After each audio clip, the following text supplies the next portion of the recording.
मगर मैं मुबारकबाद देना चाहता हूं कि घमंड टूट गया। 10 साल में पहला बिल वापस गया है, पहला बिल।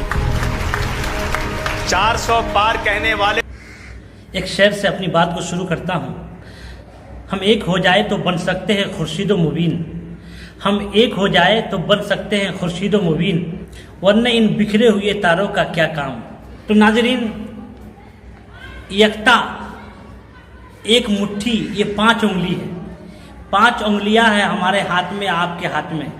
एक को आदमी तोड़ सकता है, 2 को तोड़ सकता है, 3 को तोड़ सकता है, लेकिन इन 5 को जब मुट्ठी बना लेंगे हम, तो इसको कोई तोड़ नहीं पाएगा, ये ताकतवर बन जाता है। तो नाजरीन, कहना ये है, बहुत अच्छी खबर लेकर आया हूं।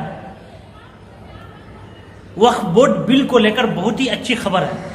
ज़रूर मुकम्मल वीडियो समाअत फरमाइए और मुकम्मल बयान भी मैं आपको इंशाअल्लाह कोशिश करूंगा अबू आसिम आज़मी का सुनाने को। अबू आसिम आज़मी ने लाजवाब बात कही है। जब वो अबू आसिम, जिस तरह बैरिस्टर असदुद्दीन ओवैसी बोलते हैं, इसी तरह अबू आसिम आज़मी भी बोलते हैं। काफ़ी सलाहियत है बोलने का तरीक़ा, और अल्लाह ने इल्म से नवाजा है और अल्हम्दुलिल्लाह उनकी पकड़ है। सियासी लोगों के बारे में काफ़ी अच्छे से जानते हैं और ख़ुद सियासत में आए हुए हैं। नाज़रीन, आइए, तो हम ये अर्ज़ कर रहे थे, जब हम इत्तेहाद और इत्तेफाक के साथ काम करेंगे और एक आवाज़ पे, उलमा की एक आवाज़ पे, अल्लाह वालों की एक आवाज़ पे, उलमा और जमीयत उलमा हिंद की एक आवाज़ पे जब हम लब्बैक कहते हुए आए और ईमेल किए, तो नाज़रीन बिल पास नहीं हुआ। हम लोग बिल पास जो होना था, तरमीम जो होना था, वह तरमीम रुक गया है।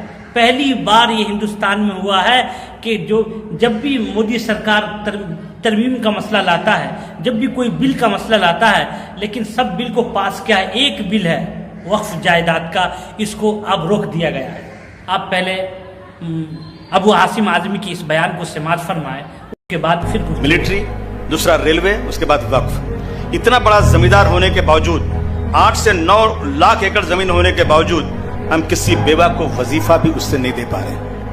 अब बेहतर मैनेजमेंट के नाम पर बीजेपी इसमें डाका डालने की कोशिश कर रही है।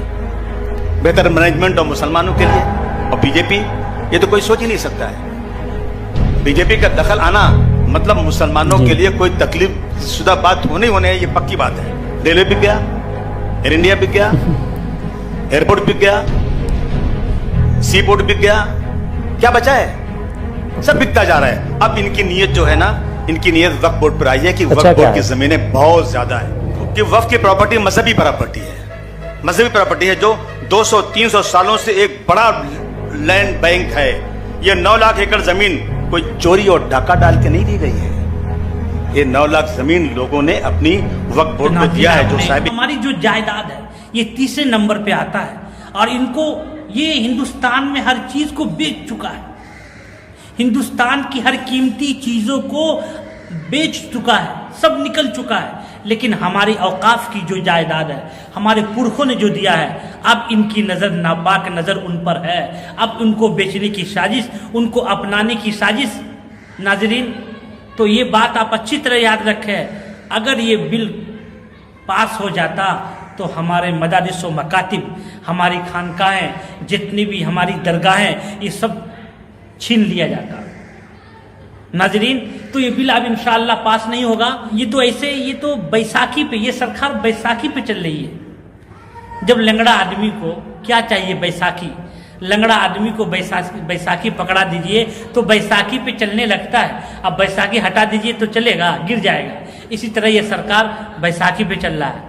जहां नीतीश कुमार हाथ खींच लिए, अगर दोनों ने हाथ खींच लिया तो ये बैसाखी के भी लायक नहीं रहेंगे। तो नाजरीन, अल्हम्दुलिल्लाह ये बिल पास नहीं होगा, घबराने की बात नहीं है। आप लोगों का ईमेल और जीपीसी क्या कहा है, इसके बारे में बताऊंगा। अभी जीपीसी का क्या हुक्म है, जीपीसी ने क्या कहा है, मुकम्मल बात आपके सामने आएंगी। आप नाजरीन अब दुआ कीजिए, जितने भी हमारे उलमाए किराम हैं, सियासी लोग हैं, जो इस बिल के लिए अपने वक्त को कुर्बानी दे रहे हैं, अपने वक्त की कुर्बानी दे रहे हैं और वक्त का ख्याल करते हुए लोग पहुंच रहे हैं। और जो लोग इस बिल को लेकर पार्लियामेंट में खड़े हैं कि बिल पास ना हो, अल्लाह उनकी ज़िंदगी में, उम्र में, रिस्क में खैर व बरकत अता फरमाए। आमीन सुम्मा आमीन।